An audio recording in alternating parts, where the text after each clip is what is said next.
Hi, and welcome to another edition of the Digital Arts Show. I'm Jim Sirianni, your host, and this show is part of the Digital Arts Festival that is produced by Center Stage Theater in Santa Barbara, California. The Digital Arts Show streamed nightly at 7 p.m. now through April 30th on the Center Stage blog. You can find more on the Center Stage website, which is centerstagetheater.org, and click on the blog in the upper right-hand corner. Again, that's centerstagetheater.org, and just click on the blog there. And the purpose of the Digital Arts Festival is to create an outlet for artists of all kinds to share their work. And throughout the course of the Digital Arts Festival through April 30th, we will have dancers, actors, directors, theater, music, film, visual arts, poetry, storytelling, and much, much more. And again, you can learn more on the Center Stage website, which is centerstagetheater.org. Again, that's centerstagetheater.org, and click on the blog tab, excuse me, which is in the upper right-hand corner. And today, my guest is Juliet Rohde-Brown. Juliet is a licensed psychologist and the chair of the Depth Psychology Integrative Therapy and Healing Practices specialization at Pacifica Graduate Institute. In her past, Juliet her creative work was in the performing arts. She acted in some television shows and recorded a record in France that was on the discotheque charts in the 1980s.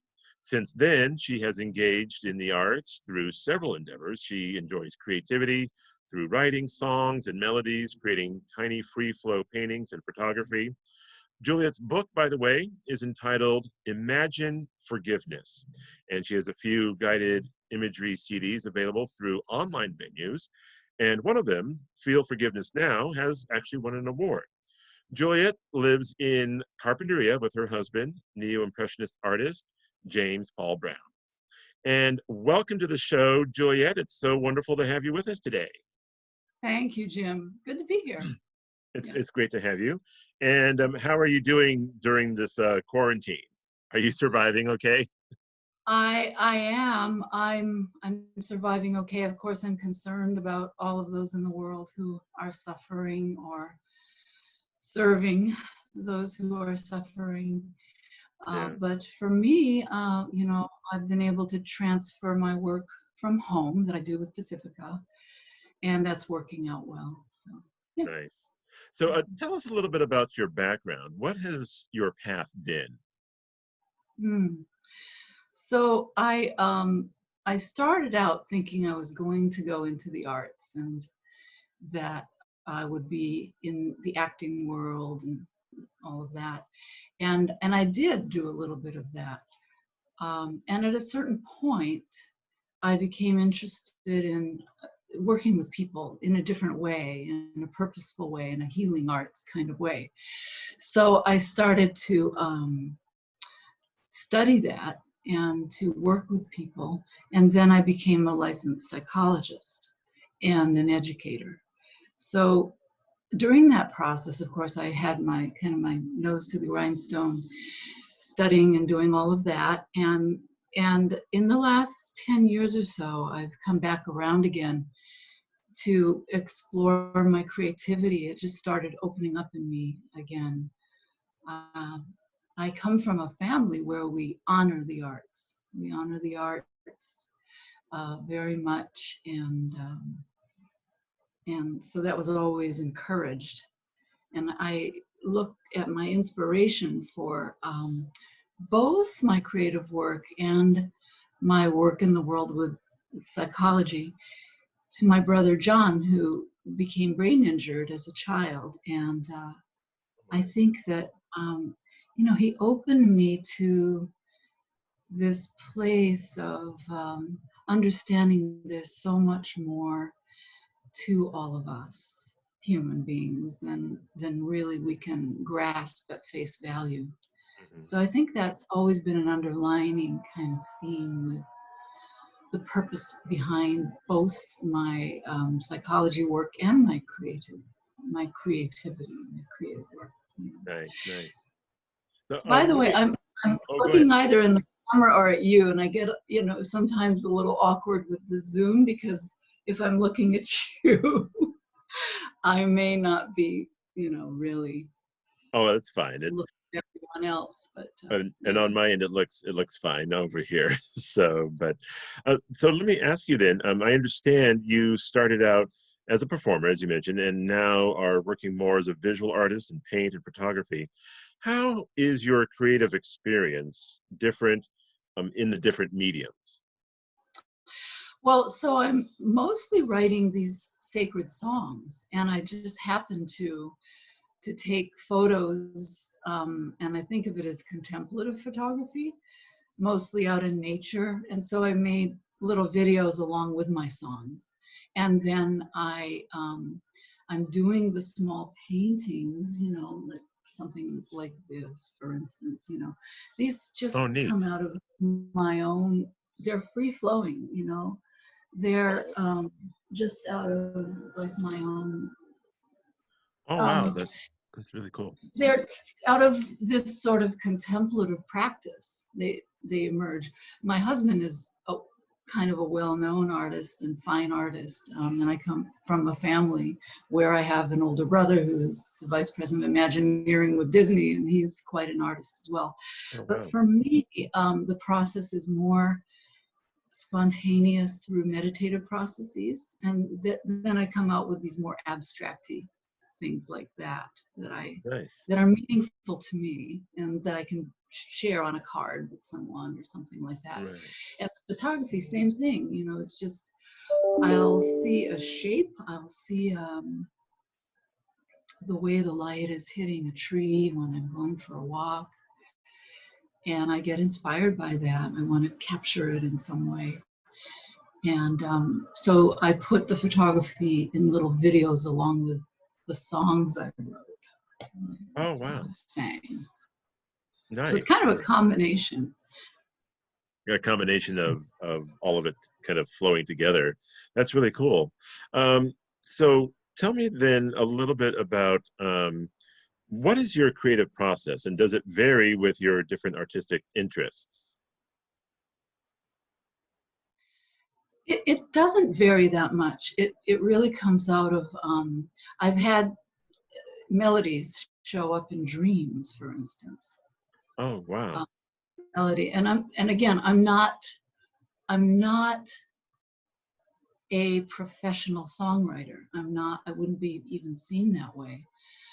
But they're meaningful to me and to a group that I sing with once a month. They ask me to sing the Mindful Heart nonprofit. They do an event called Solidarity and Compassion every month, and they ask me to sing my little sacred songs. They arise out of the dream state often, Oh, and or when I'm in a contemplative kind of quiet place, a melody will just emerge, and then the intention of something that can make us experience this world in a deeper way, in a bigger mhm. picture kind of way, Wow. And tell me heartfelt about, kind of. yeah, now I understand you've done a lot of work with imagination and dreams. Tell us about your work with imagination and dreams. What, take us, paint us a picture, if you will, of what that's like.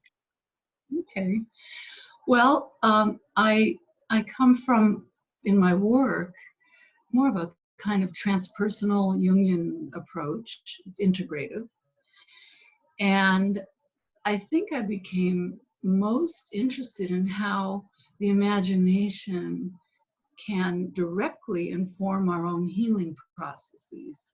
When I studied hypnotherapy years ago, before I even went into graduate school to become a psychologist, I was really struck by the aspect of psychoneuroimmunology and how what we put into our imagination and into our somatic being can really make a difference in how we can actually create some healing in ourselves, and how we can be with processes, even the process of death and dying, when we can bring ourselves to a more centered and relaxed place, a place that understands that there's so much more than just our body, and yet we have this vehicle, this body, that what a gift that is to be in this world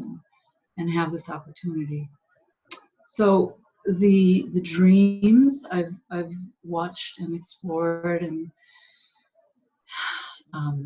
engaged in active imagination with through the years, and it's helped me a lot in my own healing processes, because our dreams will really inform us exactly where we are as long as we listen and engage.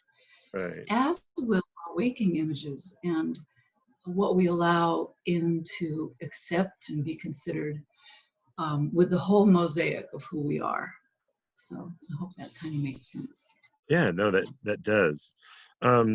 So tell us then, how does your work in psychology interact with your artistic work? I think it interacts in a place like Pacifica, where I work. Pacifica is very, very engaged with the arts, with mythology, with alchemy as a metaphor for the psychological process of individuation.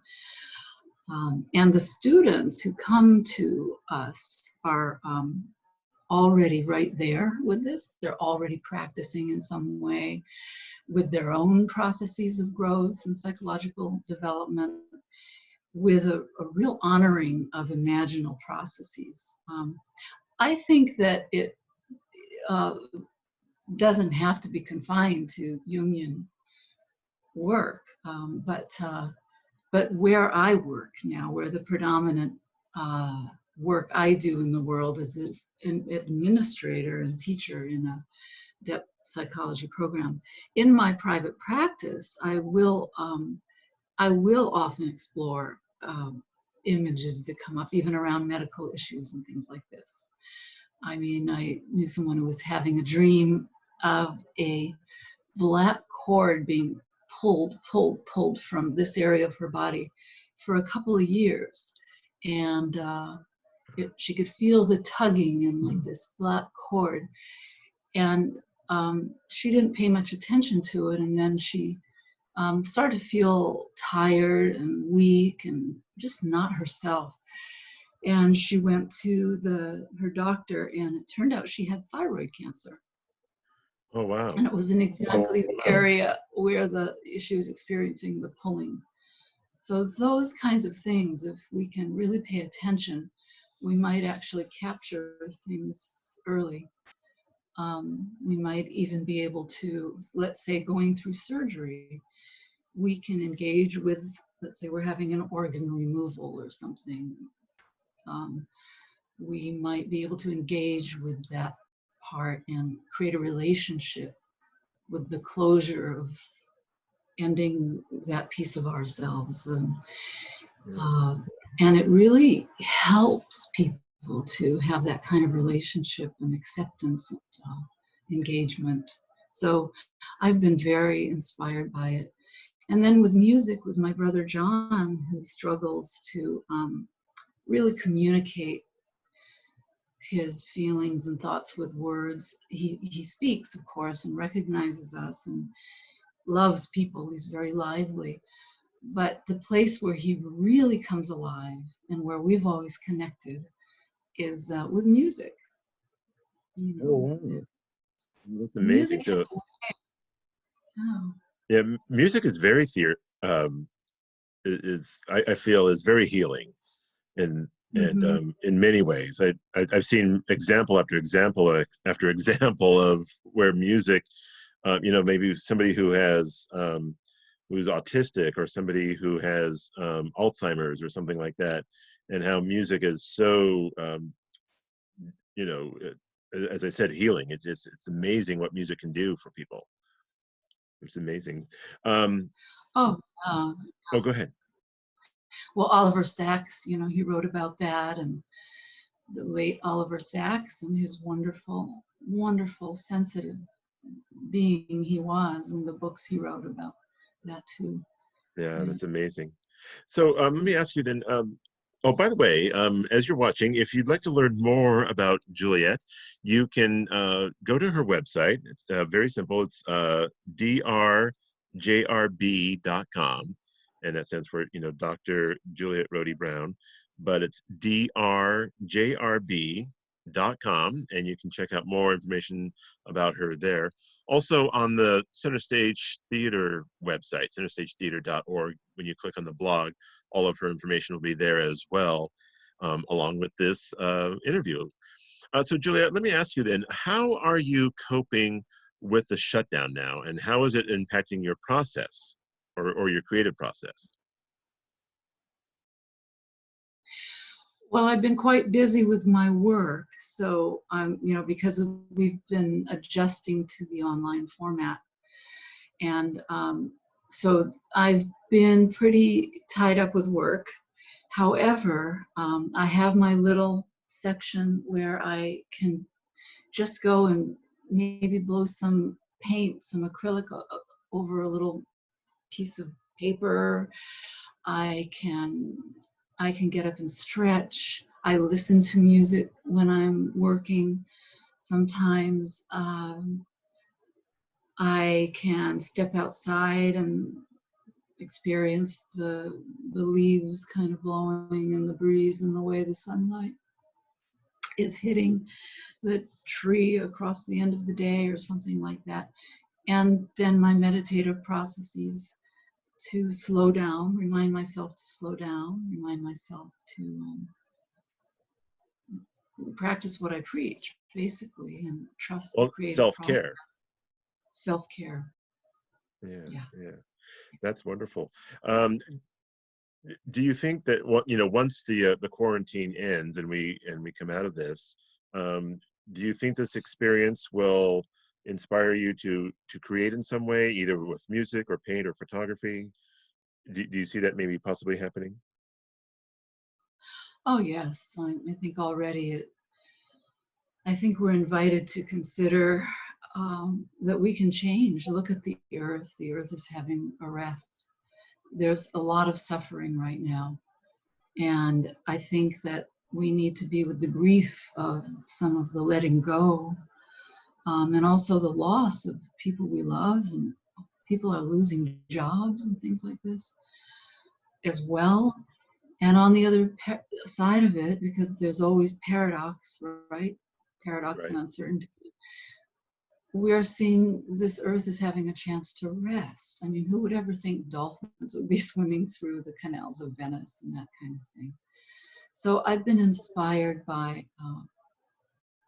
in a creative way too, with what can, and I've written a couple songs that have to do with how we can change, how we can be present to the losses and the joys, and also to the great ocean was one of my songs. It's called, because there is, like I was saying earlier, so much more.